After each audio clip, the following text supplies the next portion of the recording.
하나님 말씀 출애굽기 13장 1절에서 22절의 말씀입니다.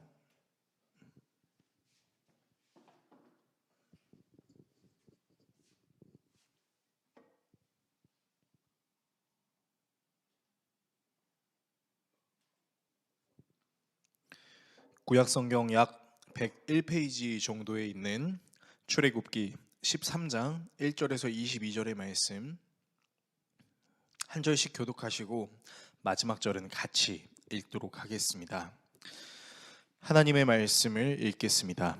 여호와께서 모세에게 일러 이르시되 이스라엘 자손 중에서 사람이나 짐승을 막론하고 태에서 처음 난 모든 것은 다 거룩히 구별하여 내게 돌리라. 이는 내 것이니라 하시니라. 모세가 백성에게 이르되 너희는 애굽 곧 종되었던 집에서 나온 그날을 기념하여 유교병을 먹지 말라. 여호와께서 그 손의 권능으로 너희를 그곳에서 인도해 내셨음이니라. 아비벌 이날에 너희가 나왔으니 여호와께서 너를 인도하여 가나안 사람과 헷 사람과 아모리 사람과 히위 사람과 여부스 사람의 땅 곧 내게 주시려고 내 조상들에게 맹세하신 바 젖과 꿀이 흐르는 땅에 이르게 하시거든. 너는 이 달에 이 예식을 지켜 이래 동안 무교병을 먹고 일곱째 날에는 여호와께 절기를 지키라. 이래 동안에는 무교병을 먹고 유교병을 내게 보이지 아니하게 하며 내 땅에서 누룩을 내게 보이지 아니하게 하라. 너는 그날에 내 아들에게 부여 이르기를 이 예식은 내가 애굽에서 나올 때 여호와께서 나를 위하여 행하신 일로 말미암음이라 하고 이것으로 내 손의 기호와 내 미간의 표를 삼고 여호와의 율법이 내 입에 있게 하라. 이는 여호와께서 강하신 손으로 너를 애굽에서 인도하여 내셨음이니 해마다 절기가 되면 이 규례를 지켜지니라. 여호와께서 너와 내 조상에게 맹세하신 대로 너를 가나안 사람의 땅에 인도하시고 그 땅을 내게 주시거든. 너는 태에서 처음 난 모든 것과 내게 있는 가축에 대해서 처음 난 것을 다 구별하여 여호와께 돌리라. 수컷은 여호와의 것이니라. 나귀의 첫 새끼는 다 어린 양으로 대속할 것이요 그렇게 하지 아니하려면 그 목을 꺾을 것이며 내 아들 중 처음 난 모든 자는 대속할지니라. 후일에 내 아들이 내게 묻기를 이것이 어찌 됨이냐 하거든 너는 그에게 이르기를 여호와께서 그 손의 권능으로 우리를 애굽에서 곧 종이 되었던 집에서 인도하여 내실세. 그때 바로가 완악하여 우리를 보내지 아니하매 여호와께서 애굽 나라 가운데 처음 난 모든 것은 사람의 장자로부터 가축의 처음 난 것까지 다 죽이셨으므로 태에서 처음 난 모든 수컷들은 내가 여호와께 제사를 드려서 내 아들 중에 모든 처음 난 자를 다 대속하리니 이것이 내 손의 기호와 내 미간의 표가 되리라. 이는 여호와께서 그 손의 권능으로 우리를 애굽에서 인도하여 내셨음이니라 할지니라. 바로가 백성을 보낸 후에 블레셋 사람의 땅의 길은 가까울지라도 하나님이 그들을 그 길로 인도하지 아니하셨으니 이는 하나님이 말씀하시기를 이 백성이 전쟁을 하게 되면 마음을 돌이켜 애굽으로 돌아갈까 하셨음이라. 그러므로 하나님이 홍해의 광야길로 돌려 백성을 인도하심에 이스라엘 자손이 애굽 땅에서 대열을 지어 나올 때에 모세가 요셉의 유고를 가졌으니 이는 요셉이 이스라엘 자손으로 단단히 맹세하게 하여 이르기를 하나님이 반드시 너희를 찾아오시리니 너희는 내 유고를 여기서 가지고 나가라 하였음이더라. 그들이 숲곳을 떠나서 광야 끝 에담의 장막을 치니 여호와께서 그들 앞에서 가시며 낮에는 구름 기둥으로 그들의 길을 인도하시고 밤에는 불 기둥을 그들에게 비추사 낮이나 밤이나 진행하게 하시니 낮에는 구름 기둥 밤에는 불 기둥이 백성 앞에서 떠나지 아니하니라. 아멘. 오늘 여러분과 함께 출애굽기 강의 22번째 시간 인도하시는 은혜라는 주제로 하나님의 말씀 나누도록 하겠습니다. 자동차를 운전할 때 사람들이 반드시 켜는 것이 있는데 바로 내비게이션입니다. 목적지를 향한 정확한 길을 알려주는 이 내비게이션에는 여러 기능들이 있는데요. 최단 거리로 갈 수 있는 기능, 그리고 무료 도로로 갈 수 있는 기능, 그리고 가장 빠르게 가는 기능, 이 외에도 여러 가지 기능들이 있어서 초행길을 가거나 아직 덜 익숙한 길을 갈 때면, 그리고 익숙한 길이더라도 또 속도 위반 딱지를 끊지 않으려고 사람들이 항상 어김없이 이 내비게이션을 켜곤 합니다. 이처럼 길을 알려주는 기능이 있다는 것은 참 좋은 것 같고, 어떤 측면에선 우리 인생에서 정말 중요한 기능 중 하나라고 말할 수 있겠습니다. 사실 이 내비게이션 기능이라는 것이 비단 우리가 운전할 때 가는 그 자동차 도로만 가기 위해서 켜는 거라고 볼 수는 없을 것 같아요. 제가 말씀드리는 것은 단순히 기계적인 내비게이션을 말씀드리는 것이 아니라, 우리는 이 인생을 살아가면서 어디로 가야 하는지, 그리고 어떻게 가야 하는지에 대한 내비게이션도 필요한 경우가 종종 있기 때문입니다.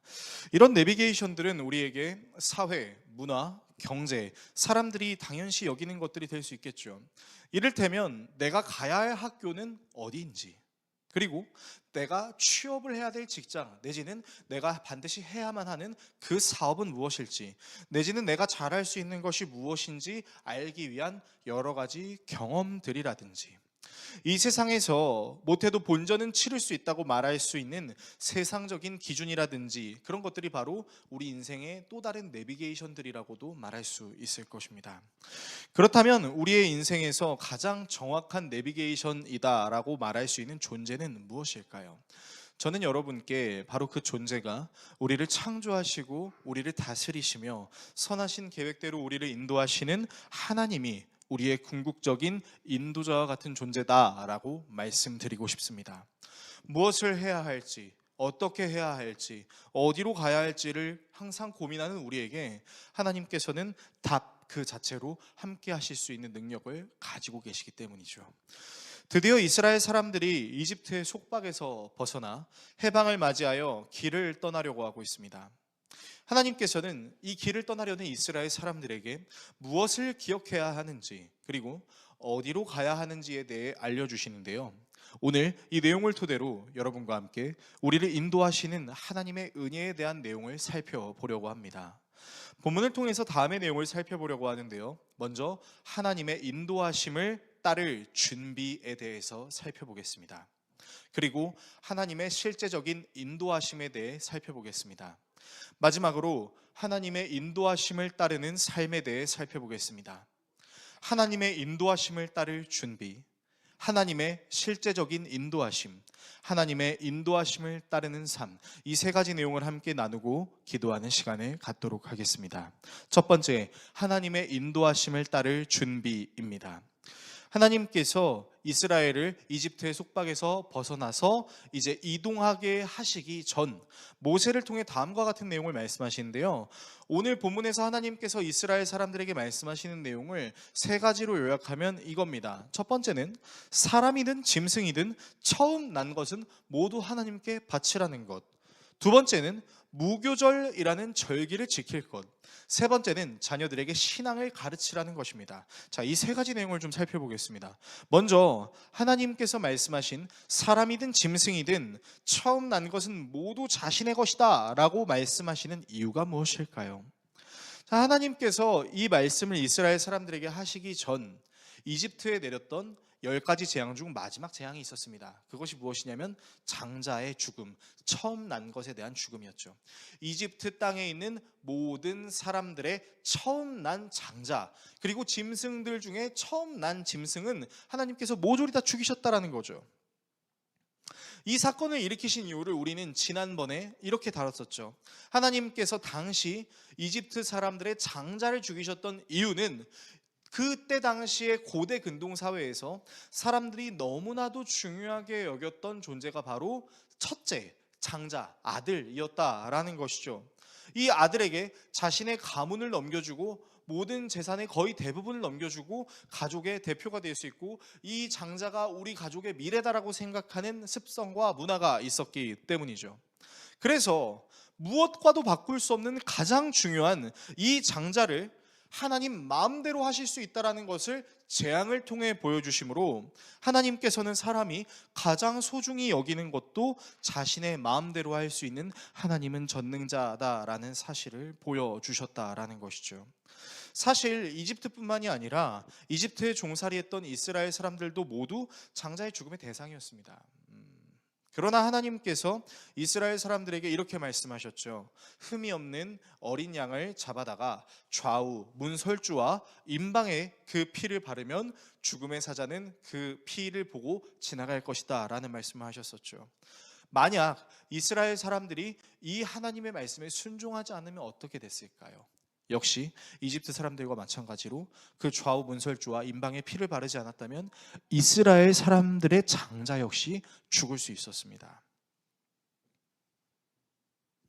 즉 하나님께서는 이스라엘 사람이건 이스라엘 사람이 아니건 모든 사람들에게 있어 가장 소중하게 여길 수 있는 것을 자신의 마음대로 할 수 있다라고 보여주신 이유는 이스라엘 사람들의 삶이 이스라엘 사람들의 삶뿐만 아니라 모든 사람들의 삶이 내가 엄청 소중하다고 여기는 그것을 쥐고 있는 것이 내 삶을 결정짓는 것이 아니라 그 엄청나게 소중하게 여기는 것조차도 하나님께서 막으시면 막으실 수 있는 하나님은 전능하신 하나님이라는 사실을 모두에게 깨닫게 하시기 위함이었다라는 것을 알려주시기 위함이었던 것이죠.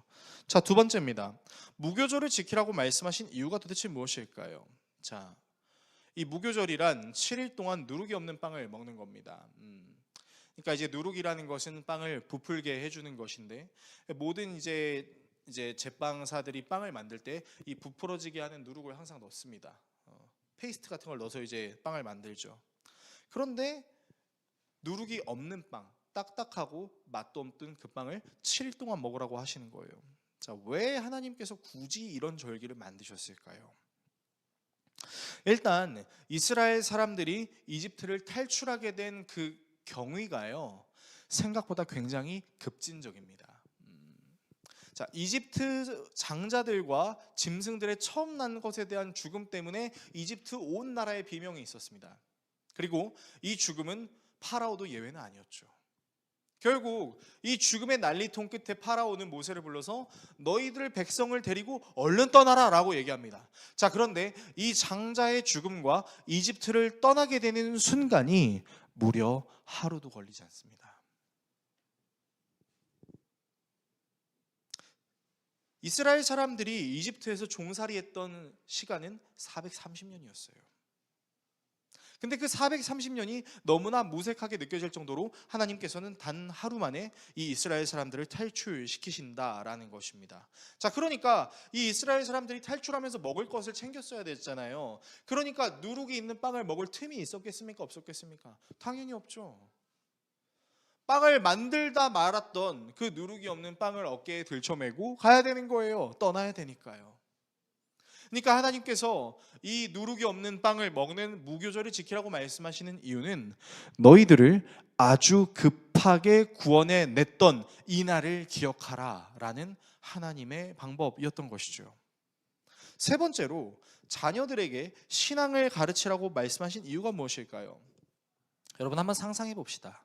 자, 출애굽 세대들, 특별히 이제 장년이나 청년 세대들은 하나님께서 행하시는 일들에 대해서 어느 정도 이해는 할 수 있었을 것입니다. 자, 그런데 어린아이들, 영아나 유아나 미취학 아이들 같은 경우는 굉장히 당황스러웠을 거예요. 아니, 갑자기 이집트에 재앙이 10가지나 나타나더니 하나님께서 갑자기 우리를 떠나게 하시는 겁니다. 아니, 우리의 조상의 조상의 조상도 노예살이를 했던 이 이집트를 갑자기 떠난다고? 갑자기 7일 동안 누룩이 없는 빵을 먹으라고? 아빠, 엄마, 이거 뭐 어떻게 된 거예요? 궁금해할 거 아닙니까? 바로 그때 자녀들에게 이 모든 것이 하나님께서 강하신 손으로 우리를 구원해 내시는 내용이야 라고 가르치라는 거예요. 또한 이 가르침을 그냥 말로만 구전시키라고 이야기하는 것이 아니라 이마에 표로 삼고 그리고 손에 띠를 띠고 다니라는 것입니다. 그래서 여러분, 이때 당시 유대인들이, 지금도 유대교를 믿는 사람들은 그렇지만 이 무교절 시기에 항상 무엇을 했냐면은 이 미간에다가 말씀이 담겨져 있는 종이 가죽 박스 같은 걸 이렇게 달고 다녔어요. 그리고 손에는 띠를 둘러싸가지고, 근데 그 띠 안에 보면 거기에도 역시 하나님의 말씀이 기재가 되어 있는 것이죠. 그러니까 그냥 말로만 기억할 생각을 하지 말고 눈에 보일 수 있는 가시적으로 기억하라 라는 이야기를 하시는 겁니다. 자, 이 세 가지 내용을 종합해 보면 다음과 같습니다. 첫 번째 내용도, 두 번째 내용도, 세 번째 내용도 공통적으로 포함하고 있는 것이 있는데, 그것이 무엇이냐면 하나님의 기억하라는 겁니다. 어떤 하나님이요? 가장 소중하게 여기는, 이게 아니면 안 되라고 말할 수 있는, 그것도 아무렇지도 않게 자기 마음대로 하실 수 있는 그 하나님의 권능을 기억하라는 것. 그리고 430년이나 종살이하던 이스라엘을 단 하루 만에 이끌어내실 수 있는 하나님의 권능을 기억하라는 것. 그리고 이 권능을 어른 세대, 청년 세대만 기억할 것이 아니라 아무것도 모를 영유아, 미취학 세대까지, 이후에 나타나게 될 이스라엘 자손들에게까지 모두 기억하라라는 거예요. 그래서 여러분 정리하면요, 하나님께서 이스라엘을 이집트로부터 탈출시키실 때 이제 시키셨던 준비가 무엇이냐면 바로 이런 권능의 하나님을 반드시 기억하고 있어야 된다라는 것입니다. 그러므로 여러분 적용하면 우리의 신앙도 마찬가지입니다. 여러분, 우리는요, 우리가 기억하고 있는 하나님에 대해서 명확하게 사람들한테 말할 수 있어야 되고, 내가 하나님을 믿고 신앙생활을 하면서 내가 겪었던 모든 일들, 그리고 그 모든 일들 가운데 하나님의 계획이라고 말할 수 있는 부분들, 하나님이 아니면 이 일은 해결될 수 없었습니다라고 말할 수밖에 없었던 그 모든 부분들을 그냥 추억거리로만 삼으라는 것이 아니라 항상 잊지 않고 나를 돌보시고 나를 인도하시는 분이 하나님이라는 것을 기억해야 된다는 것, 우리는 그렇게 적용할 수 있어야 된다는 것이죠. 제가 이전 교회 부목사로 있었을 때 이제 좀 단기 선교들을 종종 다녔습니다. 그래서 이제 인도네시아와 싱가포르 단기 선교를 갔을 때인데요, 제가 그 단기 선교를 갔을 때 당시 인도네시아의 거장이라는 표현에서도 무색하지 않을 엄청나게 많은 사역을 하신 인도네시아 선교사님 한 분이 계셨어요. 근데 이분께서 이제 아이들이 선교하느라 너무 고생해서 재미있는 것도 좀 보여줘야 된다, 이렇게 문화를 체험하는 것도 선교의 일부다라고 말씀하셔서 저 싱가포르에 엄청 유명한 백화점 몰 같은 데로 저희 선교팀을 데리고 간 적이 있었습니다. 근데 저희들을 이제 인솔하시면서 가실 때 선교사님께서 계속해서 말씀하시는 거예요. 뭘 말씀하냐면, 지금부터 여러분은 제가 하는 말을 무조건 기억해야 됩니다. 무조건 기억해야 돼요. 그러면서 다 핸드폰을 꺼내라고 얘기를 하는 거예요. 그리고 핸드폰을 꺼내서 여러분 메모장 어플 있죠? 자, 메모장 어플 키세요. 지금부터 제가 하는 말을 반드시 적으셔야 됩니다. 계속 얘기하시는 거예요, 이동하는 버스 안에서. 그러니까 기록하라는 내용은 그냥 딱 한 개였어요. 무엇이었냐면, 이 백화점 몰의 중앙에 있는 시계탑을 꼭 기억해라 라는 그냥 그 한마디였어요. 그리고 이제 백화점 몰에 도착했는데 선교사님께서 이렇게 말씀하시는 거예요. 뭐라고 말씀하시냐면, 지금부터 조를 짜서 여러분들이 가진 돈으로 쇼핑을 하겠습니다. 자, 인솔자 목사님, 전도사님들은 끼지 않으셔도 됩니다라고 얘기하는 거예요. 사실 인솔자로서 좀 불안했습니다. 아니, 한국도 아니고 싱가포르라는 완전 해외인데 여기서 인솔자들을 다 빼고 아이들부터 청년들만 자유롭게 움직이게 하라고? 이러다가 국제미아라도 되면 어떡하지라는 걱정이 있는 거예요. 근데 선교사님께서 말씀하시는 거예요. 제 말만 믿으시면 됩니다. 자, 제가 이런 표현을 하기는 좀 그렇지만 제가 하나님이라고 생각하셔도 좋습니다라는 막 그런 말씀을 하시는 거예요. 그래서 저하고 또 함께 이제 이 선교팀을 인솔하는 그 리더들에게 걱정하지 말라고, 내 말만 믿으라고 얘기를 하시는 거예요. 그래서 이제 어린이부터 청년에 이르기까지 조를 짜서 이제 2명씩 짝을 지어서 쇼핑을 하라고 2시간의 자유시간을 줬습니다.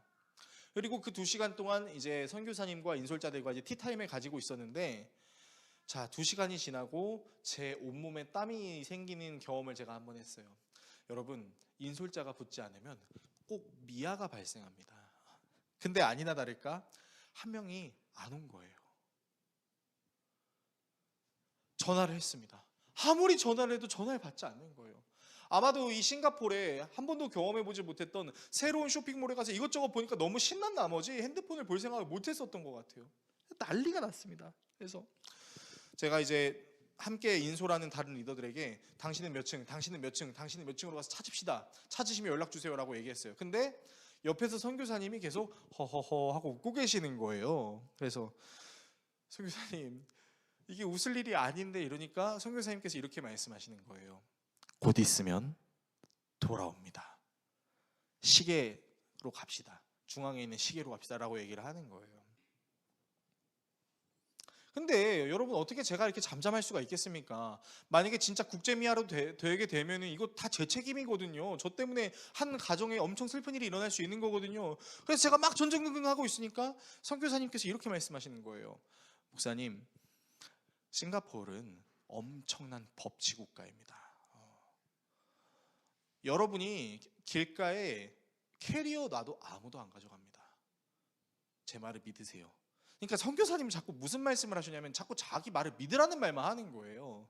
답답해 죽겠는데, 아니나 다를까 조금 시간이 지나니까 정말로 오지 않았던 그 한 학생이 온 거예요. 그 시계탑으로. 그래서 이제 제가 화를 내면 안 되는데, 제가 너무 걱정한 나머지 왜 이제 왔어? 왜 약속한 시간 안 했어? 막 얘기를 했죠. 그리고 이제 죄송합니다 하고 마지막에 물어봤어요. 근데 어떻게 여기로 올 생각을 했어? 라고 하니까 그 친구가 이 말을 하는 거예요. 선교사님이 메모장 어플에 적어놓은 그 시계탑 중앙 그 얘기가 기억나서 그거 보고 여기로 왔어요 라고 얘기하는 거예요. 그리고 나중에 선교사님이 이렇게 말씀하시더군요. 놀랍게도 여러 선교팀이 방문을 해서 꼭 한 번씩 미아가 발생하는데 그런 미아가 발생하는 것을 방지하기 위해서 이 시계탑에 모이라는 그 말을 하게 된 것 같다라고.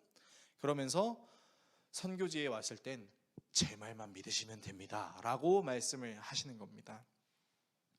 여러분, 선교지에 왔으면 선교사의 말을 들어야 하는 것처럼 하나님이 만드신 세상 안에 우리가 들어왔다면 우리가 정말로 잊지 말아야 하는 것은 하나님이 우리에게 말씀하시는 그것을 잊지 말아야 한다라는 것입니다. 그러므로 여러분들께 권면드립니다. 여러분이 정말로 하나님의 인도하심을 따르고 싶은 마음이 있다면 하나님께서 이 성경의 말씀을 통해 우리에게 행하시는 그 말씀을 여러분은 기억하시고 기억하는 수준으로 넘는 것이 아니라 그것을 날마다 묵상하여야 할 것입니다. 두 번째, 하나님의 실제적인 인도하심입니다. 마침내 파라오의 해방 선포로 이스라엘 사람들이 이집트에서 탈출하게 됐습니다. 자, 그런데 하나님께서는 이스라엘 사람들이 이집트를 탈출해서 가나안으로 갈 수 있는 가장 빠른 길로 보내시는 것이 아니라 홍해로 가는 광야를 거치게 하시는 완전히 뺑 돌아서 가는 길로 이스라엘 사람들을 인도하십니다. 본문 17절에서 18절을 읽어드리면요, 바로는 마침내 이스라엘 백성들을 내보냈다. 그러나 그들이 블레셋 사람의 땅을 거쳐서 가는 것이 가장 가까운데도 하나님은 백성을 그 길로 인도하지 않으셨다.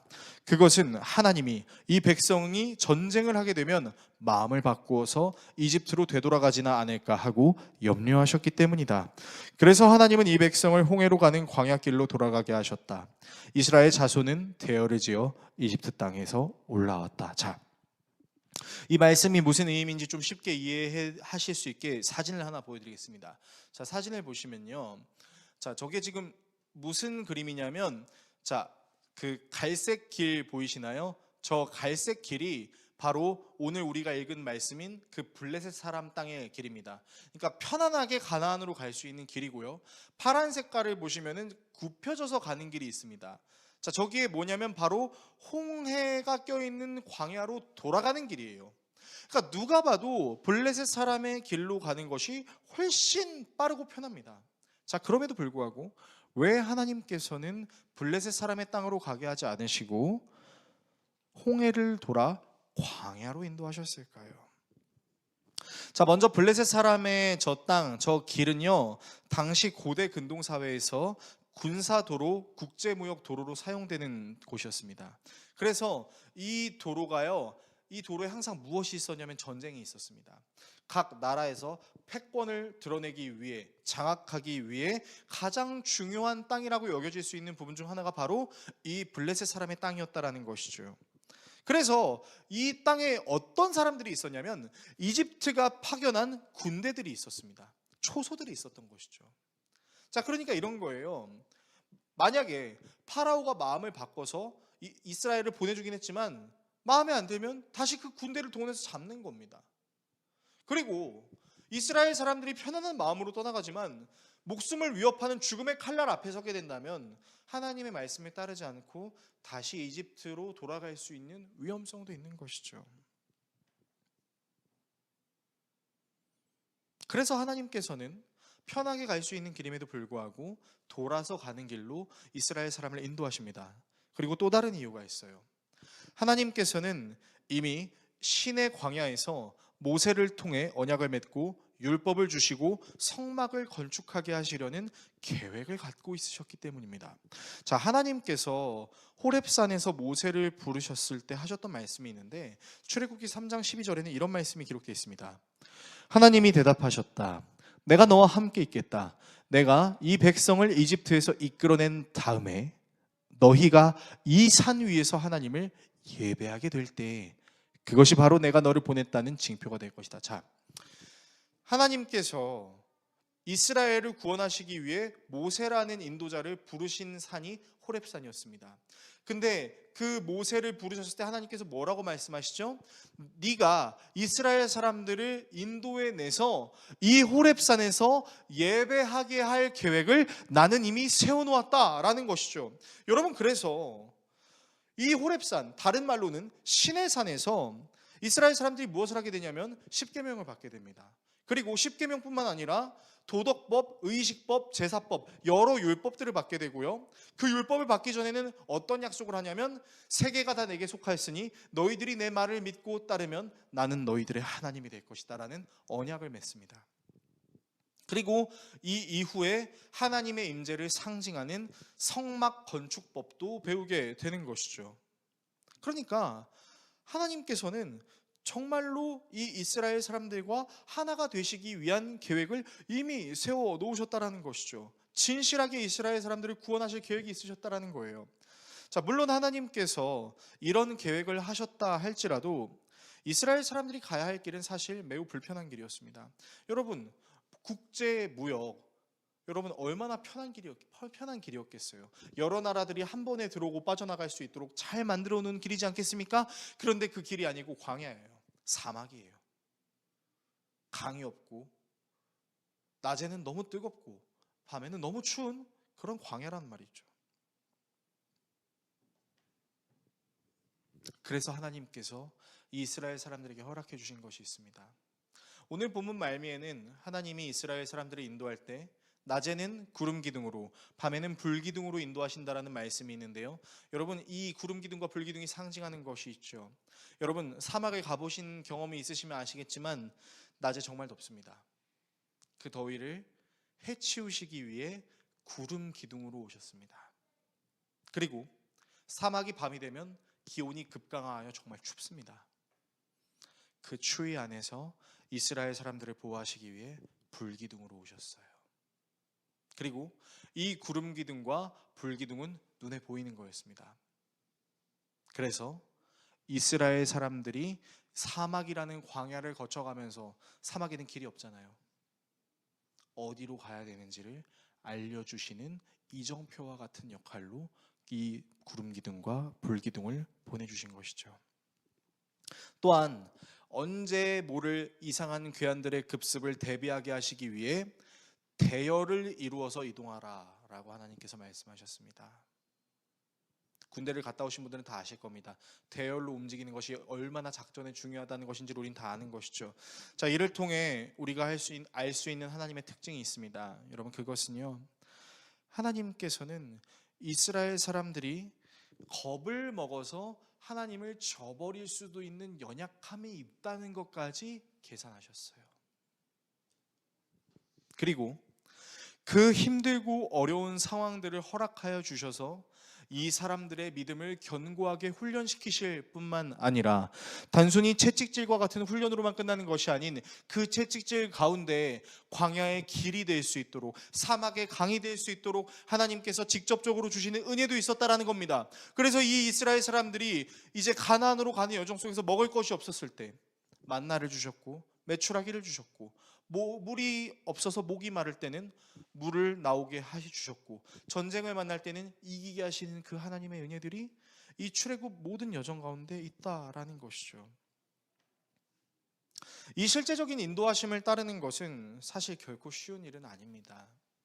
눈에 보이는 편안한 길을 가고 싶은 욕구가 훨씬 많이 일어나는 것이 사람의 모습이기도 하죠. 자, 그러나 이 인도하심을 따라가면서 우리는 한 가지 확실한 은혜를 체험할 수 있습니다. 그것이 무엇이냐면 바로 하나님의 백성으로 훈련되어지는 것입니다.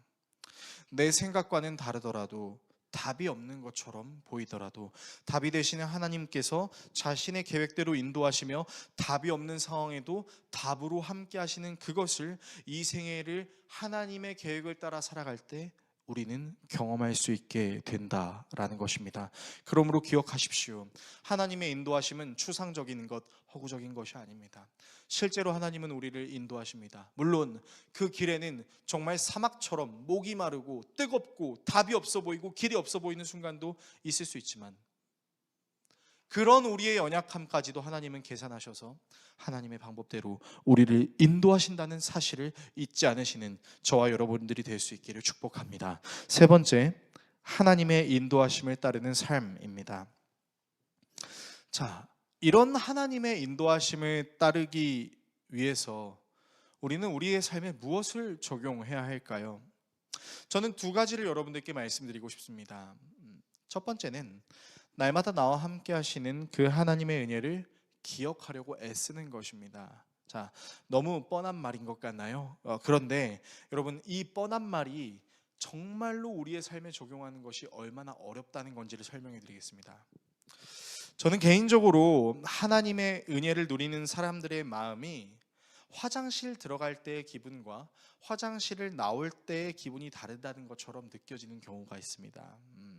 개인적인 저의 경험을 토대로 좀 설명해 드리겠습니다. 이미 저희 교회 성도들, 그리고 저의 설교를 많이 들어보신 분이라면 적어도 한 번 이상 들어보셨겠지만, 저는 2022년에 정말 생명을 잃을 뻔한 교통사고를 경험한 적이 있었습니다. 과도한 업무 때문에 수면 시간이 극도로 줄어든 상태에서, 그날도 어김없이 2-3시간 정도밖에 자지 못한 상태에서, 당시 이제 제가 담당하고 있었던 새벽기도 설교를 하기 위해서 이제 차를 운전하면서 교회를 가고 있었습니다. 너무 졸린 거예요. 근데 가야 되니까, 설교해야 되니까 창문을 열고 소리를 지르고 노래를 불러가면서 잠을 깨우면서 막 운전을 했습니다. 그래서 이제 5분 정도 남았을 때였는데, 이제 5분 뒤면 도착한다라는 그 마음이 저의 긴장감을 풀게 해주면서, 저는 엑셀을 밟은 채로 눈이 감겨져서 이제 도로 지형지물에 제 차가 꽝 하고 박는 이제 교통사고를 제가 경험했었어요. 근데 하필이면 그때 제가 빨리 가야 된다라는 마음 때문에 안전벨트를 하지 않았었거든요.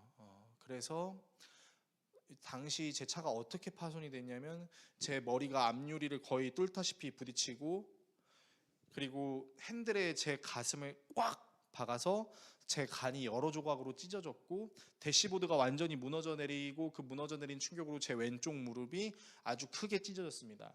막 피가 철철 났었는데, 정말 이러다가 죽겠다라는 생각이 들더라고요. 그리고 죽음이라는 그 죽음의 그림자가 드리우면, 뭐 드라마나 영화를 보면 막 사람이 되게 평온해지지 않습니까? 정말 그렇더라고요, 여러분. 진짜 죽을 때가 되면은 진짜 편해지더라고요. 그래서 눈을 감고 싶었는데, 이제 순간 아내하고 아들하고 제가 사랑하는 사람들과 교회가 떠오르니까, 이렇게 죽어서는 안 된다라는 생각이 들어서 온몸을 비틀어 가면서 이제 차 밖으로 나왔습니다. 그리고 말로는 못하고 너무 고통스러워서 말이 떨어지지 않는 거예요. 그래서 너무 고통스러운 상태에서 그냥 기도했어요. 군뱅이처럼 땅바닥을 기어다니면서 하나님 제발 살려주세요, 제발 살려주세요 간절히 기도했습니다. 제가 운전했던 도로가 그 화성 77번 국도였었는데, 그 77번 국도가 새벽에는 정말 차가 안 다닙니다. 근데 너무 기적적으로 제가 그렇게 간절히 기도하고 5분도 채 안 돼서 한 차가 제 앞을 지나가다가 제 부서진 차와 이제 군뱅이처럼 기어가고 있는 저를 발견을 한 거예요. 그래서 이제 다급하게 119에 신고를 하고 이제 안산 단원병원 구급차가 와가지고 저를 실어가서 이제 그 실어갈 때 이제 산소 호흡기를 해서 이제 전 살았습니다. 만약에 그때 못했다면 제가 죽었을 텐데. 그래서 이제 호흡기를 달고 이제 응급실에 가서 바로 CT 찍고 머리로 유리창을 뚫었으니까요. 그리고 이제 이 파열이 이렇게 내부 기관이 뭐가 파열되는지 다친 데는 없는지 막 온갖 검사들을 했습니다. 그리고 이제 검사 결론이 뭐였냐면 저는 사실 제 머리가 유리창을 거의 뚫다시피 했기 때문에 가장 위험할 거라고 생각했는데 이상하게 머리에는 아무런 상해가 없었습니다. 네, 하나님께서 저를 돌대가리로 만들어 주셔서 제가 그 유리창에 받고도 안전했는데 자, 문제가 뭐였냐면 아까 말씀드렸던 이 간이 여러 조각으로 찢어져 버린 거예요. 근데 또 놀랍게도 갈비뼈는 부서지지가 않았습니다. 하나님께서 저를 강골로 만들어 주신 건지 어쨌든 그렇게 되고 무릎은 다행히 십자인대는 끊어지지 않았지만 이제 봉합 수술을 했어야 되는 상황이었어요. 그래서 그 응급실에서 하나님 살려주셔서 너무 감사합니다 라고 기도했습니다. 그런데요, 여러분 혹시 간을 심각하게 아파 보신 경험이 있으십니까?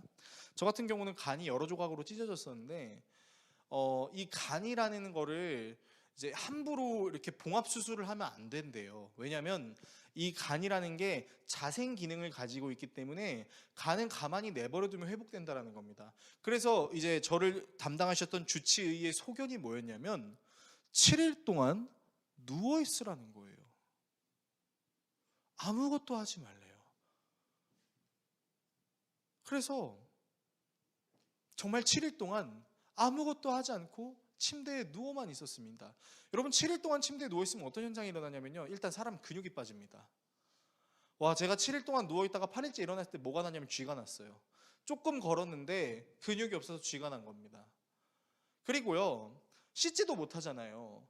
그러니까 막 샤워도 하고 싶고 머리도 감고 싶고 막 양치도 하고 싶은데 아무것도 못하는 거예요. 심지어 대소변도요, 아내가 못 도와주면은 저는 못했습니다. 얼마나 수치스럽든지 아내가 소변통을 저희 중요 부위에 갖다 대고 또 제가 중요한 큰일을 봐야 할 때도 아내의 도움이 없으면 하지 못할 때 이게 참 기분이 묘하더라고요. 그러니까 무슨 생각이 들었냐면 하나님 기왕 살려주시고 회복시켜 주실 거면 적어도 이런 수치나 수모는 당하지 않게 해주셨어야죠. 이게 뭡니까? 제가 대한민국 KCTC 훈련 5박 6일 동안 야전에 나가서 씻지 않았을 때도 이거보다는 덜 고통스러웠는데 하나님 도대체 이게 뭔가요? 엄청 따지기 시작했어요. 그리고 그날 밤 하나님께서 저에게 이렇게 말씀하시는 것 같았습니다. 재성아, 너 살려줬을 때는 그렇게 고맙다고 하더니 그 회복 기간에 견디지 못해서 차라리 이럴 거면 죽여달라고 말하는 게 말이 되니? 너 요나야? 이렇게 말씀하시는 거예요. 아마 저만 이런 경험을 한 게 아니라 여기 앉아 계신 여러분들도 이와 같은 일을 경험해 보신 적이 있었을 겁니다. 하나님께 정말 간절히 기도해서 하나님께서 그 기도의 바람대로 역사해 주셨는데 그 이후에 내가 원하지 않는 상황이 나오니까 어떻게 해요? 하나님 어떻게 저한테 이래요? 화장실을 찾을 때는 으악! 화장실을 하면서 찾다가 화장실에서 볼일 끝나고 나올 때는 아무 일 없었다는 듯이 그냥 나오는 이런 모습.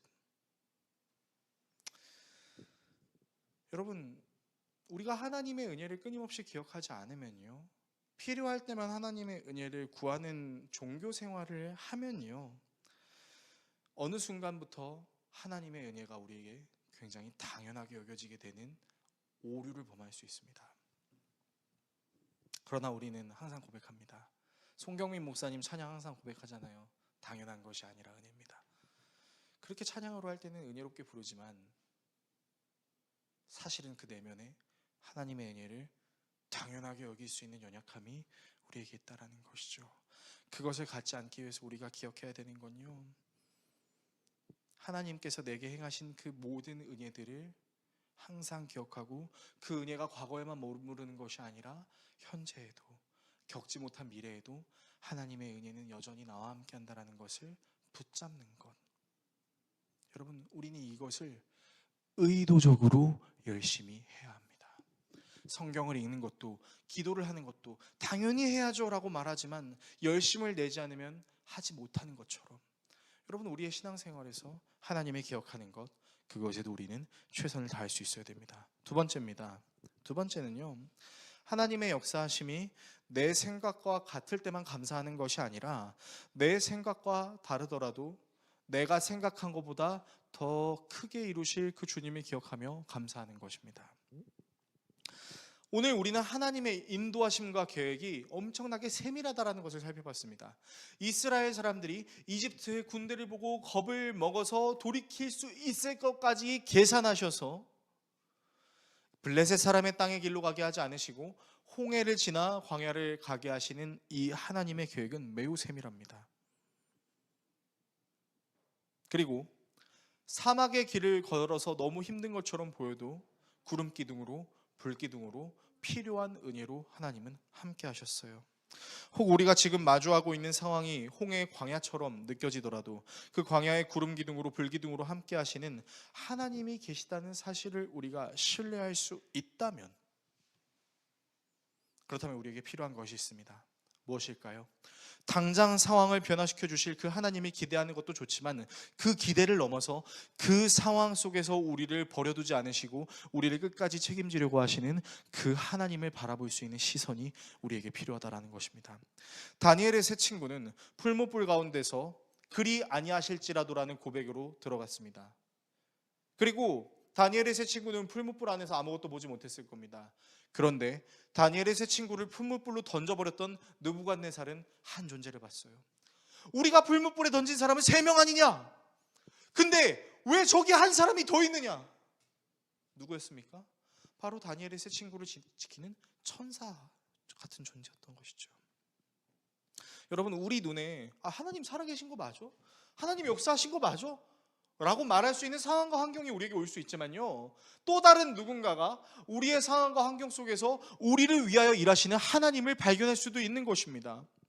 여러분, 이 사실을 우리가 기억한다면 너무 힘들고 어려운 상황에 있다라고 할지라도 하나님이 절대 나를 버리시지 않을 거야 라는 믿음과 더불어 끝내는 모든 것을 합력하여 선을 이루시는 하나님의 계획으로 우리를 인도하신다는 것을 우리가 발견하게 될 수 있다는 것이죠.